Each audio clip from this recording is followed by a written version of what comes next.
तो भगवान की सबसे बड़ी कृपा हम पर ये है कि हम 84 लाख के चक्कर में भटक रहे थे। 84 लाख योनियों में भगवान ने हम पर कृपा की दृष्टि डालकर उन्होंने हम जैसे तुच्छ नालायक मूर्खों को उठाकर मनुष्य का चोला दे करके भेज दिया। जाओ अब अपना कल्याण कर लो अच्छे कर्म करके। बड़े भाग्य मानुष तन पावा, सुर दुर्लभ सदग्रंथ निगावा। देखो ना बंदर लोग कैसे जीवन जीते हैं, और आप इंसान बताइए, कुत्ता बिल्ली बंदर चिड़िया शेर हाथी, इन सारी योनियों में सबसे सुखी कौन है? उत्तर दो, आप उत्तर दो। मनुष्य सबसे सुखी है। कुत्ता से सुखी मनुष्य है कि नहीं? शेर से सुखी मनुष्य है कि नहीं? चमगादड़ से सुखी? नाली के कीड़े से सुखी? 84 लाख योनियां घूम लो आप, सबसे सुख मनुष्य के शरीर में ही पाओगे। इतना बढ़िया शरीर दिया है, अब इसको पाकर क्या पाना बचा है? बताओ मुझे अब उत्तर आप लोग और दो। बताओ भगवान ने हमें मनुष्य क्यों बनाया है? आप बताओ।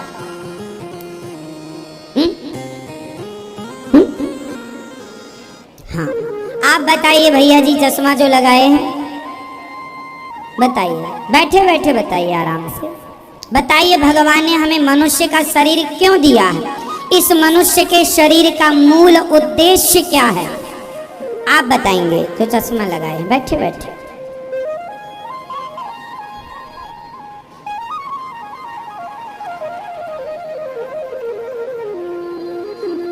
अच्छा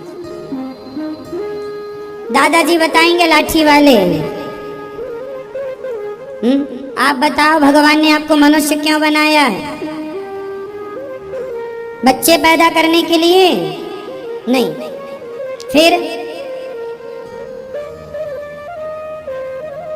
हाँ, भगवान ने हमें मनुष्य का शरीर क्यों दिया है? बच्चे पैदा करने नहीं, बच्चे तो हमसे ज्यादा सुअर भी पैदा करते हैं,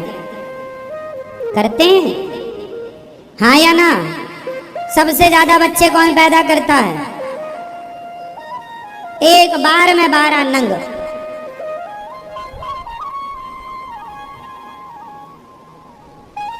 सबसे ज्यादा बच्चे सुअर पैदा करते हैं, कुत्ता भी पैदा कर लेता है, और भी कोई होगा तो वो मुझे पता नहीं है। चींटी भी, मैंने सुना है मच्छर मक्खी भी बहुत सारे बच्चे पैदा कर लेते हैं, सुना है, देखा नहीं है। कुत्ता सुअर का तो देखने में भी आता है। तो आप ये समझो कि मनुष्य का शरीर बच्चे पैदा करने नहीं मिला। जो आप लोग रोती रहती हो महाराज बेटा नहीं है, महाराज बेटा नहीं है।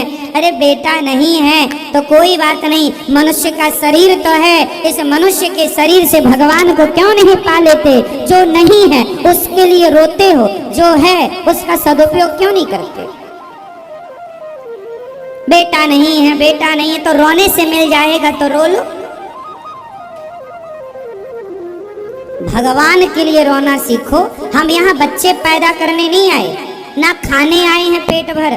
खाने में लगे हो, खाने में लगे हो। खाना तो कुत्ता भी जानता है।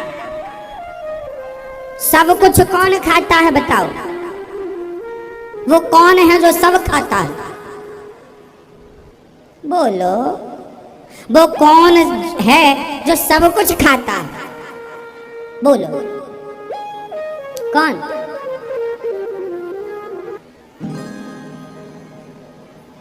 वो कौन है जो सब खाता है? पहले इसका उत्तर था कुत्ता, लेकिन आजकल मनुष्य भी हो गया, क्योंकि पहले कुत्ता ही ऐसा था जो सब खाता था। कुत्ता क्या क्या खाता है? वो नाली के मलमूत्र से लेकर, मांस से लेकर हड्डी तक चबाता है। कुत्ता चारा भी खाता है। कुत्ता आपने देखा है? दूबा घास भी चबाता रहता है, उसे भूख लगी हो मिल जाए चबाता रहता है। तो कुत्ता ही ऐसा है, सब कुछ खाता है। उसके बाद दूसरे नंबर पे मनुष्य। जो वो कुत्ता भी हड्डी चबाता, तुम भी मुर्गी की टांग चबाती रहती हो। कुछ माताएं, इन्हें भी टांग अच्छी लगती है मुर्गी की। तो उस कुत्ते में और इस कुत्ते में अब कोई अंतर नहीं रहा, अपडेट हो गया ना सब। पहले एक कुत्ता था, अब तो घर घर कुत्ते हो रहे हैं। लोगों ने लिखवाया भी तो है, कुत्तों से सावधान, यहाँ कुत्ते रहते हैं, इन कुत्तों से सावधान जो इस घर में रहते। पहले कुत्ता ही खाता था क्यों सब कुछ। सर्वभक्षी कौन? सर्वभक्षी कौन? जोर से। सर्वभक्षी उसे कहते हैं सब खाए, सब खाता है कुत्ता। सब का मतलब मलमूत्र भी खाता है, सब खा जाता है। और आदमी आज का इतना ढीठ हो गया, कुत्ता सब खाता है और आज का आदमी कुत्ते को ही खा जाता है। बताओ ये कितना बड़ा कुत्ता है।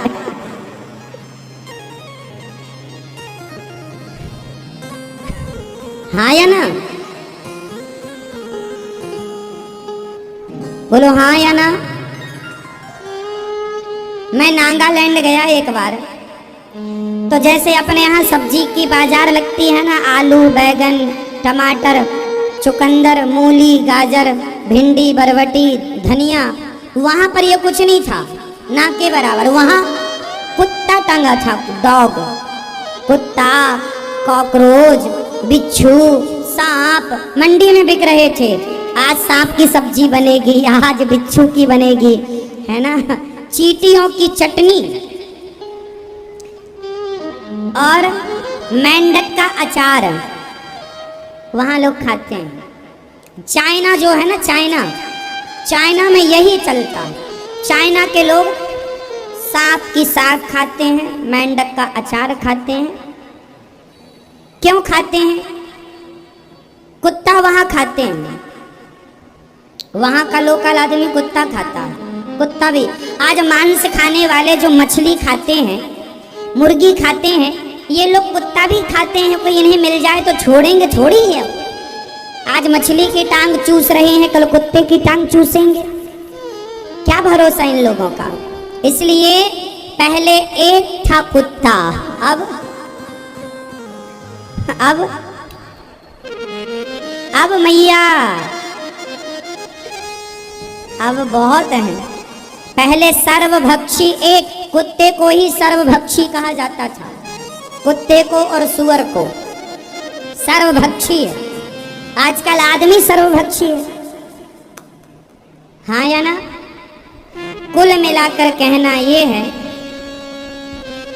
कि भगवान ने ये मनुष्य का शरीर जो दिया है, बच्चे पैदा करने नहीं, खाने नहीं, कुछ भी ना खाया करो। हमारे यहाँ खाने में भी विचार है, क्या खाना है और क्या नहीं खाना, क्या खाने लायक है और क्या खाने लायक। बताओ क्या खाना चाहिए? जो खाने लायक है पहले वो गिनाओ आप लोग। मैया बोलो क्या खाना चाहिए? मैं बोलो मेरी माँ। सब कुछ खाना चाहिए। क्या खाना चाहिए? वही खाना चाहिए जो ईश्वर ने हमें खाने के लिए बनाया है। क्या बनाया है? फल खाने चाहिए, सारे फल खाने चाहिए। क्या खाना चाहिए? जोर से, फल। फल खाओ और मेवा खाओ। मेवा में सब कुछ आ गया, बादाम, काजू, किशमिश, मुनक्का, छुआरा, ये सब मेवा में आ गया। फल खाइए, मेवा। हमारे यहाँ मेवा भी 50 प्रकार की होती है, फल भी 50 प्रकार के होते हैं। क्यों जी? हमारे यहाँ फल खाओ, मेवा खाओ और अन्न खाओ। अन्न में सब आ गया, दाल, चावल, सब्जी, रोटी, ये सब अन्न में आ गया, बाजरा, ज्वार, सब आ गया। तो फल, मेवा, अन्न और चौथा मसाला। मसाला जो हम मसाला, धनिया, हींग इत्यादि। तो ये हमारे लिए खाने के लिए ईश्वर ने बनाया है। अब क्या नहीं खाना चाहिए? मछली नहीं खाना। मछली कोई खाने की है? एक सज्जन हमसे बोले कि महाराज जी अन्न खाओ या मछली खाओ, दोनों का एक ही अर्थ है। हमने कहा कैसे अर्थ समझाओ? बोले गेहूं के अंदर भी जान होती है और मछली के अंदर की भी जान होती है। हमने कहा पगले दोनों को मिलाओ मत। अरे मछली तड़पती है, छटपटाती है, गेहूं का दाना छटपटाता नहीं है, तड़पता नहीं है। गेहूं में प्राण होता है, लेकिन उस प्राण से हम सब के प्राणों की रक्षा होती है। इसलिए ईश्वर ने उसके प्राणों में हमारे प्राणों की रक्षा के लिए उसको बनाया है। जबकि आप मछली खाएंगे तो पहले उसके प्राण जाएंगे, पहले उसके प्राण जाएंगे। वो तड़पेगी, चिल्लाएगी। मछली के अंदर हड्डी है, मछली के अंदर खून है, मछली की आंखें हैं, मछली आवाज लगाती, धीरे धीरे बोलती, कुछ भी तो बोलती होगी अपनी भाषा में, भाई हम ना सुन पाए, अलग विषय। मुर्गी चिल्लाती है, चीखती है, जबकि गेहूं सब्जियां चीखती चिल्लाती नहीं है। हम आलू खाते हैं, आलू थोड़ी चीखता चिल्लाता है, उसके अंदर खून होता है, हड्डी होती है, मांस होता है, नहीं हड्डी मांस आंखें कुछ नहीं होता आलू के अंदर। आलू खाने के लिए बनाया है, सब्जियां खाने के लिए बनी, बादाम खाओ, केला खाओ। मछली और मुर्गी तड़पती हैं, चिल्लाती हैं, चीखती हैं, रोती हैं। मुर्गी की आंखों में आंसू मैंने देखे हैं, आपने कभी देखे कि नहीं? मुर्गी भी रोती है। फिर आलू तो नहीं रोता, गेहूं तो नहीं रोता, चावल तो नहीं रोता। तो चावल की तुलना तुम मछली मुर्गी मांस खाने वाले ना ऐसी दलीलें देते हैं, अरे मांस खाओ या गेहूं चावल खाओ एक ही बात है, ऐसा मांस खाने वाले बोलते हैं, वो अपना पक्ष रखते हैं। उनको समझाया करो कि केवल तुम मूर्ख नहीं हो, तुम्हारी किस पीढ़ी मूर्ख है जो तुम चावल गेहूं की तुलना मांस से कर रहे हो। 100 मूर्ख मरे होंगे तब ये एक मूर्ख पैदा हुआ है जो गेहूं चावल की तुलना मांस से कर रहा है। क्यों मैया, सही है? आप खाती हो मांस? नहीं। तो आप लोग में से कितने लोग मांस नहीं खाते? हाथ उठा के सूचना दीजिए। अब नीचे कर लो हाथ। जो मांस खाते हैं वो हाथ उठाओ। आप खाते हैं मांस? मांस ये मैया खाती हैं। मैया खाती हो? क्या खाना पसंद करती हो? मुर्गी, मछली? मछली खाती हूँ महाराज बस। मछली खाना कितना बड़ा पाप है, कितनी बड़ी गलती कर रहे हैं आप। ये मनुष्य का शरीर किस लिए मिला है? ये मनुष्य का शरीर केवल वही खाओ जो भगवान जी का भोग लगता है। खाकर और प्रेम से अपने आप को भगवान के हवाले कर दो और भगवान का स्मरण करो, चिंतन करो। भगवान की प्राप्ति, परोपकार, समाज की सेवा करने के लिए मनुष्य का शरीर मिला है। मनुष्य का शरीर क्यों मिला है मैं बताऊं? ये दास अनिरुद्ध, भारत में लाखों लोग ऐसे हैं जो लाखों लोग कथा सुनकर शराब पीना छोड़ दिया, मांस खाना छोड़ दिया, गलत रास्ते पर जाना छोड़ दिया, पति पत्नी का झगड़ा समाप्त हो गया, साकुशल लोग रहने लगे। अरे मनुष्य मुझे बनाया है विधाता ने, मैं मनुष्य होकर मैं मनुष्य का सारा काम कर रहा हूँ। मनुष्य का काम क्या है कि जब तक जियो समाज की सेवा करो। आपको सही रास्ता बताकर मैं आपकी सेवा ही तो कर रहा हूँ। यही मनुष्य बनने की सार्थकता है। आपको सही रास्ता बताकर, सही रास्ते की प्रेरणा देकर उस रास्ते पर चलाने के लिए आपको विवश करता हूँ। चलो सही रास्ते पर, यही काम है। अपने धर्म का, अपनी संस्कृति का हम प्रचार करते हैं। कितने लोग ऐसे हैं जो क्रिश्चियन हो गए थे पर भागवत सुन के वो लोग फिर से हिंदू हो गए। ये किया है हमने, ये करती है कथा, ये करने आए हैं हम। मनुष्य क्यों बनाया है भगवान ने? सेवा कर लो समाज की। अपनी तिजोरियां तो तुम्हारे बाप दादे भी भर भर के चले गए, ले कुछ ना गए, बस भरते चले गए। ये दास अनिरुद्ध आज गौरी गोपाल अन्य क्षेत्र में 30,000 लोग प्रसाद पाते हैं। पूरे भारत की 5वें नंबर की रसोई है। ये सेवा किया ये दास अनिरुद्ध ने, ये मनुष्य बनाया है विधाता ने। ये मनुष्य बनने के बाद ये करना चाहिए सेवा। माताओं की सेवा 250, 260 माताएं आज वर्तमान में गौरी गोपाल आश्रम में हैं, जिनका कोई सहारा नहीं। उनकी सेवा का संकल्प ये दास ये बनाया, मुझे मनुष्य बनाया है। मैं शराब नहीं पीता, मैं गांजा नहीं पीता, मैं मांस नहीं खाता, मैं सेवा करता हूँ। बताइए, आपके पास धन होता है तो आप उस धन से शराब पीने लग जाते हैं, और मुझे ईश्वर ने धन दिया, मैं उससे सेवा करता हूँ। लोक भी सवरा और लोक भी सवरा। धन मिला है धर्म के लिए, अधर्म में ना लगा देना। मिल गया है तो शराब ना पी जाना, हत्या ना करो जीवों की। मनुष्य कैसा होना चाहिए? ये दास अनिरुद्ध जो मनुष्य के लक्षण हैं। मैं राम तो नहीं बन सकता, मैं भगवान श्री कृष्ण के तरह आचरण तो नहीं कर सकता, लेकिन फिर भी मेरी जितनी हैसियत, जितनी क्षमता, जितनी बुद्धि है, उस हिसाब से मैं मनुष्य का अपना कर्तव्य पूरा कर रहा हूँ। एक मनुष्य कैसा होना चाहिए आप सीख सकते हैं। समाज की सेवा के लिए ये मानवतन समर्पित है ये दास अनिरुद्ध का। मुझे मनुष्य बनाया है ना भगवान ने, मैं सेवा करता हूँ, भगवान की कथा सुनाता हूँ, आपको सही रास्ता बताता हूँ। स्वप्न में भी मैं समाज को गलत रास्ता नहीं बताता। जो रास्ते पर मैं चलता हूँ वही रास्ता आपको बताता हूँ। लाखों लोग सुधर गए भागवत सुनकर, लाखों लोग भक्ति भाव को जान गए भागवत सुनकर। ये मनुष्य का शरीर पाया हूँ। देखो, आप भी मनुष्य हैं, हम भी मनुष्य हैं, लेकिन आप मनुष्य होके मछली खाने लगे और हम मनुष्य होके समाज की सेवा करने लगे। बताइए कौन सा मनुष्य सफल है? मांस खाने वाला या सेवा करने वाला? इसलिए आप भी मनुष्य बने हो ना, तो मनुष्य वाला ही आचरण करना, शैतानों वाला आचरण ना करना। मनुष्य कौन है?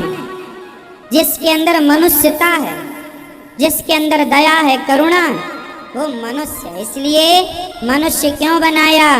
सेवा के लिए बनाया। सेवा राह में आए जो दीन दुखी, सबको गले से लगाते चलो, प्रेम की गंगा बहाते चलो। सेवा करो आप लोग भी, सही रास्ता बताओ अपने। आजकल तो बाप अपने बेटे को सही रास्ता नहीं बता पा रहा है। बोलो हाँ या ना? अब सोचो कि आज आप में से कितने बाप ऐसे हैं जो शराब पीते हैं। आप शराब पीते हैं तो सोचो आपका बच्चा किस रास्ते पर चलेगा। मतलब आप सबसे असफल बाप निकले। वो बाप असफल बाप है जो शराब पीता है। आप पिएंगे तो औलाद कैसी रहेगी? आप अपनी औलादों को, बच्चों को तुम सही रास्ता ना बता पाए मनुष्य होकर, तो औरों को क्या बताओगे? हम तुमसे क्या उम्मीद करें? और भगवान भी तुमसे क्या उम्मीद करेंगे? अब तुम खुद भटके हुए रास्ते पर चल रहे हो, मांस खा रहे हो, जुआ खेल रहे हो। ये कोई रास्ता है? ये नालायकों का रास्ता है। क्यों जी? मनुष्य का रास्ता क्या है? लड़ना झगड़ना तो कुत्तों का काम है, लेकिन आज का आदमी कुत्तों से ज्यादा झगड़ा करता है। तुम किस बात के मनुष्य हो ये बताओ? कलंक हो मनुष्य के नाम पर। दिन भर झगड़ा करते हो, दिन भर झगड़ा। तुम्हें झगड़ा करने भगवान ने मनुष्य बनाया है? दिन भर चुगली करते हो, दिन भर चुगली, इसलिए बनाया भगवान ने मनुष्य। अरे मनुष्य तो बने हो, सदा वाणी से भगवान का गुणगान करो, अच्छी बातें कहो, अच्छे विचार समाज को दो। आंखें दी अच्छे ठाकुर जी का दर्शन करो, इस आंखों से कुछ अच्छा करो। इन आंखों से भी अच्छा हम कर सकते हैं क्या? सुंदर से जंगल तैयार कर सकते हैं ताकि आंखों को तसल्ली मिले कि हाँ ये जंगल हमने लगाया। लेकिन नहीं, लगे लगाए जंगल उजाड़े हैं, लगाए नहीं है जंगल। बड़ा गलत किया है हम लोगों ने। प्रकृति के साथ, समाज के साथ, संसार के साथ बहुत छेड़खानी हो चुकी है। भूल गया आदमी कि मनुष्य का धर्म क्या है। हमें ईश्वर ने मनुष्य क्यों बनाया है? पूछ लो ये सवाल। 100 में से 99 लोग नहीं बता पाएंगे कि भगवान ने हमें मनुष्य क्यों बनाया है। पूछ लेना आप, पूछ लेना अपने पड़ोसियों से, डिस्कस करना इस प्रश्न पर, पूछना अपनी सखियों से, अपने दोस्तों से कि भगवान ने हमें मनुष्य क्यों बनाया। पूछना। कई लोग कहेंगे खाओ पियो मौज करो, इसके लिए बनाया। अरे खाओ पियो मौज की नीति तो कुत्ता भी अपनाता है। मौज तो कुत्ते भी कर रहे हैं और तुमसे ज्यादा मौज कर रहे हैं, तब तो तुमसे ज्यादा बच्चे पैदा कर रहे हैं।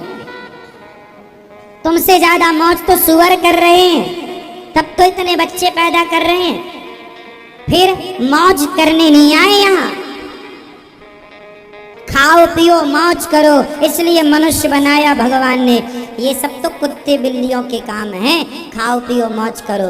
हमारा काम मौज करने का नहीं है। हमारी मौज तो तब होगी जब हमारा मन भगवान के चरणों में लग जाएगा, तब मानो कि हमारी मौज हो गई। हमारी मौज मन भगवान में लग जाए तब मौज है। लोगों की मौज की परिभाषा क्या है? आजकल लोगों की मौज किसमें?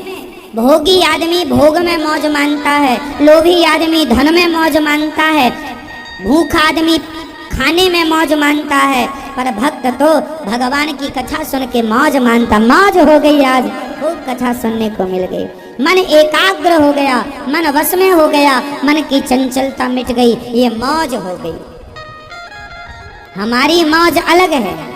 आपकी मौज की परिभाषा बताइए। मौज की परिभाषा क्या होती है? किसे मौज कहते हैं? कौन मौज में है?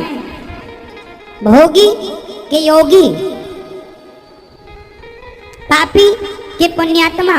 किसकी मौज है, पापी की या पुण्यात्मा की? पापी की मौज थोड़ी देर की है, अभी अभी मौज कर ले, पर पुण्यात्मा तो सदा मौज में रहता है, हर क्षण मौज में। इसलिए मौज पाप नहीं मेरी माँ। गलत रास्ते को मौज ना मान लेना कि खाओ पियो